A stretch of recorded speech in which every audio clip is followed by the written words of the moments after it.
সকাল সকাল চলে গেলাম আমরা বড় মার পুজো দিতে, নৈহাটির বড় মার পুজো। তো খুবই মজা হলো। আর লাইনটা দেখুন, বিশাল লাইন।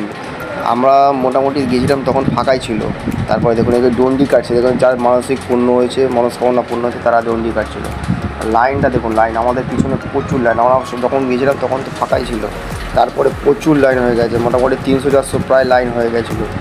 তারপরে দেখুন এই দেখুন লাইনটা দেখুন, খালি প্রচুর ভিড়, প্রচুর ভিড়। আমরা গেছিলাম সকাল 5টার সময়, 5টা সাড়ে 5টার সময় আমরা পৌঁছেছি, তাতেও লাইন। 100 জনের পরে গিয়ে আমরা পৌঁছেছি। তারপরে আমরা ভেতরে ঢুকলাম, আস্তে আস্তে দেখুন ঢুকবো। এই হলো আমাদের গেট, এন্টার গেট। এখানে ঢুকলাম, ঢুকে দেখুন যে এরকম এইভাবে ঘুরে ঘুরে ঘুরে ঘুরে ঘুরে যেতে হবে, মানে আমাকে ক্রস করতে হবে। তারপরে যে ঢুকে গেলাম, দেখুন বড় মার মন্দিরে, যে বড় মাকে দর্শন করুন, সবার প্রিয়, সকলের দর্শন করুন বড় মা। তারপরে লাইনটা দেখুন কীরকমভাবে। আমাদের পুজো তো মোটামুটি কোন রকমের পুজোটা কমপ্লিট করেছি আমরা। পুজোটা কমপ্লিট করে দেখুন এই বড় মার দর্শনটা দেখুন, খুবই সুন্দর, খুবই সুন্দর, মানে কী বলবো, আর বলার মতো নেই। তারপরে আমাদের পুজোটা মোটামুটি ভালোভাবে কমপ্লিট হলো। তো আশা করি ভিডিওটা আপনাদের খুবই ভালো লাগলো। তো নেক্সট ভিডিওতে আপনাদের দেখা হচ্ছে।